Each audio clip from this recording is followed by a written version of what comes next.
Some of the biggest financial mysteries in history don't come from Wall Street, and they don't come from ancient empires either. They come from darker places, hidden vaults, quiet deals, the aftermath of war. And one of the most persistent, most shadowy stories of all is Yamashita's gold. According to the legend, near the end of World War II, as the Japanese Empire was collapsing, it hid away an enormous amount of treasure. Gold, jewels, priceless art, all of it taken from across Asia.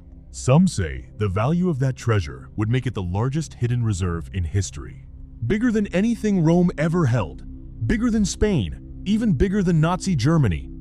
But the real question is, where did it go? Was it real, or was it something else entirely? Not a story about treasure, but a story about power.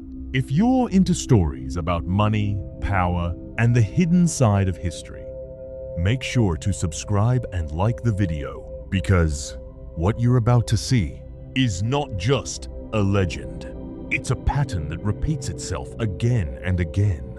To understand that, we have to go back to the 1930s and 40s. At that time, Japan was at its peak. By 1942, it controlled huge parts of Asia, Manchuria, Korea, Taiwan, large parts of China, Southeast Asia, the Philippines, and more. And as it expanded, it didn't just take land. It took wealth. Factories were stripped, banks were emptied, temples were looted, private fortunes were seized. This wasn't random looting, it was organized. A secret operation known as Golden Lily, run under the authority of the imperial family itself. Some accounts even link it to Prince Chichibu, the brother of Emperor Hirohito. Gold was taken from Chinese banks, relics and diamonds from temples across Southeast Asia. Entire national treasuries were emptied. How much? No one knows for sure, but some estimates suggest thousands of tons of gold. And here's where it gets interesting. Not all of that wealth was sent back to Japan. A large portion of it was hidden closer to the front, especially in the Philippines. The logic was simple. If Japan lost the war, this hidden wealth could be used to rebuild, or at least protect the power of the imperial elite. And this is where General Tomoyuki Yamashita enters the story, known as the Tiger of Malaya. A brilliant, ruthless commander. In 1944, he was sent to defend the Philippines as American forces advanced. But, according to the legend, he had another role, guardian of the hidden treasure.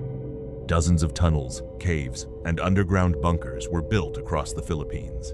Inside them, gold bars stacked like bricks, crates of jewels, religious artifacts, priceless art, all taken from across Asia, and to protect the secret. Some say the workers, even soldiers who helped bury the treasure, were sealed inside. Brutal, but effective.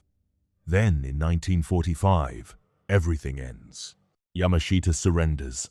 He is captured, tried, and executed. But the question remains. What happened to the treasure? Some believe US intelligence found it, recovered it quietly, and turned it into secret funds. Money used during the Cold War to influence politics, fund operations, shape global power. Others believe it was never fully found, that parts of it are still buried somewhere in the Philippines. Waiting. For decades, people have chased this story. Treasure hunters, governments, conspiracy theorists. Tunnels have been dug, officials bribed, lives risked, all for what might be the largest hidden hoard in history. In the 1970s, the story exploded again. A Filipino treasure hunter named Rogelio Roxas claimed he had found part of it. A tunnel in Baguio. Inside, he said, there were gold bars and a golden Buddha filled with diamonds. Then suddenly, he was arrested, beaten, imprisoned, and the man in power at the time? Ferdinand Marcos. The same Marcos who, according to many accounts, became incredibly wealthy during his rule. Was that wealth connected to the gold? Many believe so. Roxas later sued Marcos's estate, and a US court acknowledged that he had indeed discovered treasure. But how much? And whether it was part of Yamashita's gold?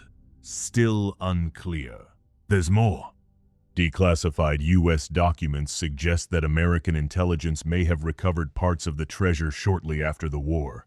A covert operation, allegedly led by General Edward Lansdale. Billions in gold, quietly moved, quietly used. Some say this became part of secret financial networks used during the Cold War, funding operations, influencing governments, shaping the world from behind the scenes. If that's true, then Yamashita's gold didn't disappear. It was absorbed into power. But here's the bigger point. Whether the full story is true or not, it forces a much more uncomfortable question. Why do governments always seem to have hidden funds, hidden reserves, money that never appears in official records? And why is it that during crises, ordinary people deal with inflation, debt, and economic collapse, while elites somehow protect themselves or even get richer? Look at the pattern. Rome, Tsarist Russia. The Philippines under Marcos.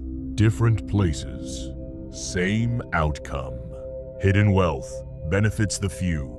Everyone else pays the price. Skeptics say the whole story is exaggerated, that the treasure never existed at that scale, that the evidence is incomplete, contradictory, and they're not wrong. There's no definitive proof, but that's not the point. The fact that so many governments, intelligence agencies, and powerful figures are connected to this story tells you something. Money and power rarely move in the open. And that brings us to today, because this isn't just a World War II story. The structure is still the same. Governments still operate with hidden funds. Central banks still move reserves in ways most people don't fully understand. And crises are still moments when wealth quietly shifts from the many to the few. Think about it.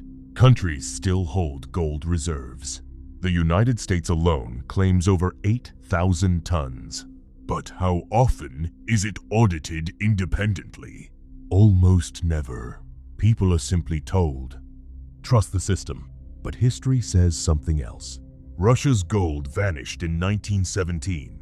Yamashita's treasure may have been hidden or taken. And modern reserves? They can be moved, pledged, or manipulated behind the scenes. And today, it's not even just gold. Central banks can create trillions with a keystroke. Meanwhile, inflation slowly eats away at savings. In every crisis, new tools appear. Bailouts, money printing, emergency funds, modern versions of hidden treasure. So what do we take from all of this?